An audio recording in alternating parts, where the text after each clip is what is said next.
خاين، وبسبب خيانته فضلت مصر محتلة 74 سنة، ومن اسمه تعرف خيانته.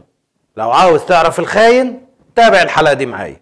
علي يوسف المعروف باسم خنفس باشا. بدأت الحكاية سنة 1882، وده مع تعاظم الثورة العرابية بقيادة زعيمها أحمد عرابي، وكره الخديوي توفيق ورئيس وزرائه رياض باشا للحركة الوطنية. في الفترة دي مصر كانت بتعاني من أزمات اقتصادية كتير، بدأت في عهد الوالي سعيد باشا واستمرت لعهد الخديوي إسماعيل، ومن بعده ابنه الخديوي توفيق. احتلت القوات الإنجليزية الإسكندرية، وطبعا مين اللي قابلهم وحبيبهم؟ الخديوي توفيق.